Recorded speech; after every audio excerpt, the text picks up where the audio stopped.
নমস্কার বন্ধুরা, কাজল ভিলেজ কিচেনে সকলকে স্বাগত জানাই। রোজকার মতো আজও রান্নাঘরে চলে এলাম। আজকে দেখুন নিয়ে নিয়েছি এখানে এক বাটি মটরশুঁটি। এখন বাজারে প্রচুর মটরশুঁটি বিক্রি হচ্ছে, আর এই শীতকালে চালের গুঁড়ি দিয়ে আজকে মজাদার একটি রেসিপি আপনাদের সঙ্গে শেয়ার করব, যেটা টিফিনে দারুণ স্বাদের রেসিপি হবে। খেতে কিন্তু বেশ ভীষণ ভালো হবে।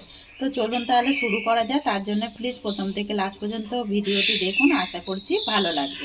এক বাটি মটরশুঁটি নিয়ে নিয়েছি। এই মটরশুঁটিটাকে মিক্সিং জারের মধ্যে দিয়ে দেব, আর দিয়ে দেবো এখানে একটা কাঁচা লঙ্কা। চাইলে তোমরা এখানে আদা দিয়ে দিতে পারো, আমি আদাটা পরে ব্যবহার করব, তাই জন্য আমি এখানে দিলাম না।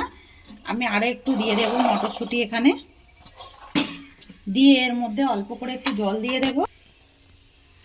তো এখানে 3 চামচের মতো জল দিয়ে দিলাম, দিয়ে এটা মিক্সিং জারের মধ্যে খুব ভালো করে এটাকে বেটে নেব। তো মিক্সিতে দিয়ে দেখুন খুব ভালো করে এটাকে বেটে নিলাম। অপরদিকে একটা কড়া গরম হতে বসিয়ে দিয়েছি। কড়ার মধ্যে দিয়ে দেব 2 চামচের মতো সাদা তেল।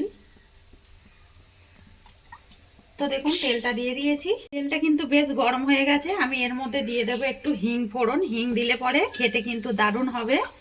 তো হিংটা দিয়ে দিলাম। এর মধ্যে দিয়ে দেবো আমি বেশ কিছুটা আমি আদাকে গ্রেট করে রেখেছি, দিয়ে দেবো গ্রেট করে রাখা আদা 1 চামচের মতো দিয়ে দিলাম। দিয়ে একটু ফোড়নটাকে ভেজে নেব। ফোড়নটা দেখুন বেশ ভাজা হয়ে গেছে। এবার আমি যে এখানে কড়াইশুঁটিটাকে আমি ভালো করে কাঁচা লঙ্কা দিয়ে বেটে রেখেছিলাম মিক্সিতে দিয়ে, এইটা আমি এর মধ্যে দিয়ে দেব। তো দেখুন বেশ দিয়ে দিলাম। সব মটরশুঁটিটা বেটে রাখা মটরশুঁটি দিয়ে সুন্দরভাবে একটা পুর রেডি করে নিতে হবে। আমি এবারে এর মধ্যে অল্প একটু চিনি দিয়ে দেব। তো দেখুন দিয়ে দিলাম চিনি। চিনিটা দিলে পরে কিন্তু বেশ টেস্ট হবে। দিয়ে এবারে এটাকে একটু নাড়াচাড়া করব। এবার আমি এর মধ্যে দিয়ে দেবো স্বাদ মতো বা মাপ মতো লবণ। তো লবণটা আপনারা বুঝেই ব্যবহার করবেন। আর আমি ঝালটা যেহেতু একটা কাঁচা লঙ্কা দিয়েছি, আর আমি আগে থেকে একটা শুকনো খোলায় একটা মশলা আগে থেকে রেডি করে রেখেছি, ওই মশলাটা এর মধ্যে দেব। গরম মশলা, জিরে, ধনে, তারপরে মানে গোটা গরম মশলা যে হয়, তেজপাতা, আর একটা আমি শুকনো লঙ্কা দিয়ে বেশ ভালো করে বেটে রেখেছি শুকনো খোলায় নেড়ে, সেইটা আমি এর মধ্যে ব্যবহার করব। তো তার মানে আমি 2টো লঙ্কা ব্যবহার করছি। ঝালটা আপনারা আপনাদের পছন্দ মতোই ব্যবহার করবেন। তো দেখুন পুরটাকে নাড়তে নাড়তে বেশ কিন্তু হয়ে এসেছে, কতটা কড়া থেকে বেশ ছেড়ে যাচ্ছে দেখুন। তো দেখুন একদম পুরটা কিন্তু রেডি হয়ে এসেছে। আর এই ফাঁকে দিয়ে দেবো যে ভাজা মশলাটা করে রেখেছিলাম, ওই ভাজা মশলাটা দিয়ে দেবো। এতে করে কিন্তু বেশ টেস্ট হবে আর খেতে বেশ দুর্দান্ত হয়। আর যেহেতু একটা হিং ফোড়ন দিয়েছি না, দারুণ সুন্দর একটা গন্ধও ছেড়েছে। আর ভাজা মশলাটারও বেশ কিন্তু একটা গন্ধ ছেড়েছে, সুন্দর একটা যে মিষ্টি গন্ধ হয় সেরকম কিন্তু ছেড়েছে। তো দেখুন এই অপর দিকে পুরটা কিন্তু একেবারে রেডি হয়ে গেছে। আর বেশি নাড়াচাড়া করবো না, এরকমই অবস্থায় আমি নামিয়ে নেব। পুরটাকে বেশ নামিয়ে নিয়েছি। এবারে আমি অপর দিকে আমি একটা আবারও কড়া বসিয়ে দিয়েছি। কড়ার মধ্যে দিয়ে দেবো আমি জল। তো এখানে আমি 1 বাটি আর হাফ বাটির অল্প একটু জল নিয়েছি। এবারে এর মধ্যে দিয়ে দেবো স্বাদ মতো লবণ বা মাপ মতো লবণ। লবণটা আপনারা আপনাদের মাপ মতোই ব্যবহার করবেন। তো লবণটাও দিয়ে দিলাম। এবারে দিয়ে দেবো আমি এর মধ্যে সাদা তেল। তো সাদা তেল দিয়ে দেবো, দিলে পরে বেশ খাস্তা মুচমুচে হবে। তো এবারে বুঝতেই পারছেন আমি একটা কচুরি আপনাদের সঙ্গে চালের গুঁড়োর কিভাবে কচুরি হয় একদম ময়দা ছাড়া, সেইটাই আপনাদের সঙ্গে শেয়ার করব। তো জলটা একটু গরম হয়ে যাক, তারপর আমি দেখাচ্ছি কি করব। তো দেখুন এখানে জলটা বেশ কিন্তু গরম হয়ে গেছে। এবার আমি গ্যাসের ফ্লেমটা একদম লোতে দিয়ে দেব। দিয়ে আমি এখানে নিয়ে নিয়েছি চালের গুঁড়ো, একদম অল্প অল্প করে মেশাতে থাকবো। আর আমি এইভাবে মানে মিশিয়ে দিয়ে অল্প অল্প করে দেব, দিয়ে মেশাতে থাকবো। পারলে এখানে কিন্তু আপনারা সুজি ব্যবহার করতে পারেন, সুজি দিয়েও কিন্তু ডোটা করতে পারেন। দেখুন এইভাবে দিয়ে আমি মিশিয়ে নেব। আর জলটা কতটা টেনে নিল দেখুন। যেহেতু চালের গুঁড়ো আছে তাই জন্য বেশ তাড়াতাড়ি কিন্তু জলটা টেনে নিল। তো দেখুন বেশ খুব ভালো করে আমি চালের আটাটাকে মিশিয়ে দিয়েছি। আর আমি এইটা কিন্তু বাড়িতেই আমি এই চালের আটাটাকে আমি মিক্সিতে দিয়ে ভালো করে সিদ্ধ চালের যে হয় না, সেটাকে আমি গুঁড়ো করে নিয়েছি। আপনারা আপনারা চাইলে কিন্তু কেনা দোকানের যে কেনা প্যাকেটে আটা পাওয়া যায় চালের গুঁড়ো, সেইটাও কিন্তু নিতে পারেন। এবার আমি এইটাকে 10 মিনিটের মতো ঢাকা দিয়ে দেব। তো এটাকে 10 মিনিটের জন্য ঢাকা দিয়ে দিলাম।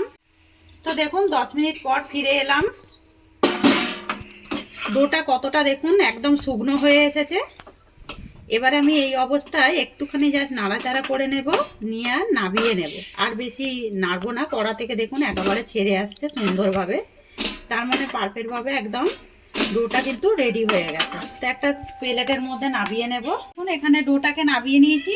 এবার আমি এখানে দিয়ে দেব, এখানে দেখুন আমি আটা নিয়েছি, আমি ময়দা নিয়ে নিই। এই কিন্তু চালের গুঁড়োতে অল্প একটু আটা দিলে পরে মানে ডোটা ঠিক হবে, যেহেতু নরম না একদম।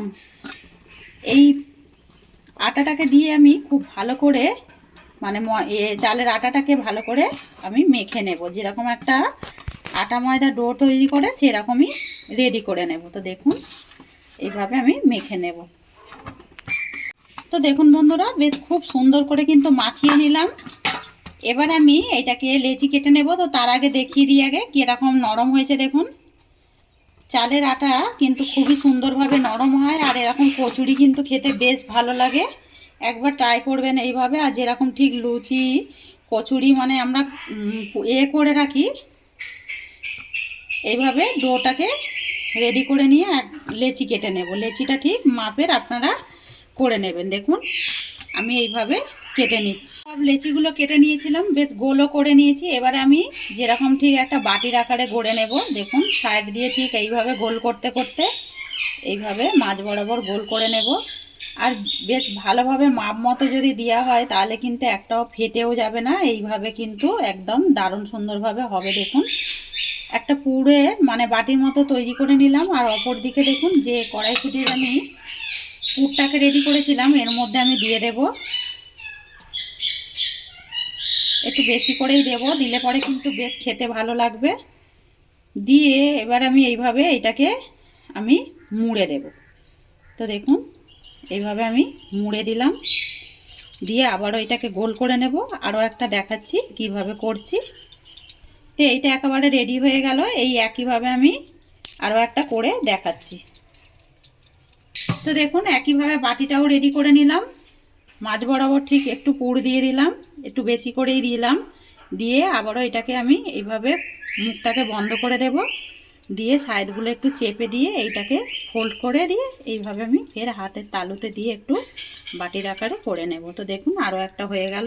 তো এই একইভাবে আমি সবগুলোই পুর ভরে ফিরে আসছি। দেখুন সবগুলোর মধ্যেই পুর বেশ ভরে নিয়েছি। এবারে অপর দিকে সাদা তেল গরম হতে বসিয়েছি, আমি এর মধ্যে একটু দিয়ে দেব।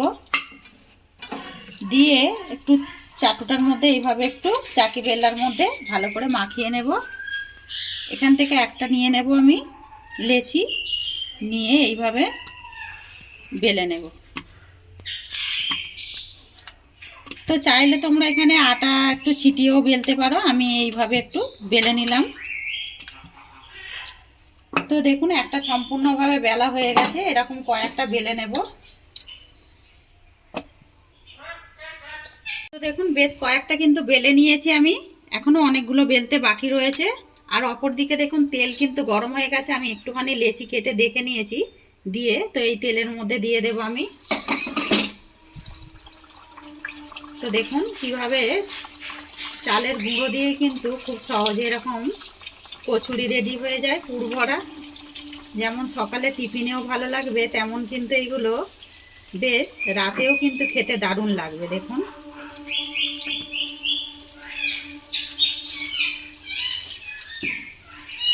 এইভাবে উল্টে পাল্টে ভেজে নেব। আর দেখুন ভাজাটাও কত সুন্দর হচ্ছে। আর এগুলো খেতে বেশ নরমও হয়, আর একদম নরম তুলতুলেও হয় খেতে। দেখুন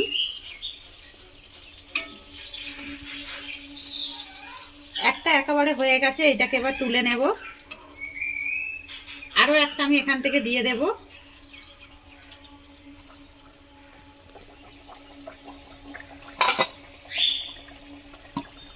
দিয়ে ওই একইভাবে আমি এইগুলো সবগুলো ভেজে দিয়ে ফিরে আসছি। বন্ধুরা সব কচুরিগুলোই ভেজে নিয়েছি। আর কতটা সহজেই দেখুন বাড়িতে থাকা চাল দিয়েই আর একটুখানি অল্প করে আটা দিয়েই একদম কচুরি রেডি হয়ে গেল।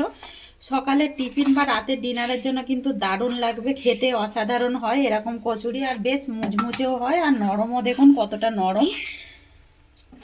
আর এখানে আগে থেকেই আমি ছোলার ডাল করে রেখেছিলাম, সেটাও নিয়ে নিলাম। তো সকালে টিফিন আর রাতের ডিনার কেমন লাগবে বলুন, একদম নতুন রেসিপি। যদি ভালো লেগে থাকে লাইক শেয়ার কমেন্ট করবেন, একবার হলো ট্রাই করবেন, সবাই মিলে খেয়ে কমেন্ট করে জানাবেন। যদি ভিডিওটি ভালো লেগে থাকে বন্ধুদের মাঝে শেয়ার করবেন, আর সবাই ভালো থাকবেন, সুস্থ থাকবেন। ধন্যবাদ। আবারও নতুন ভিডিও নিয়ে ফিরে আসবো।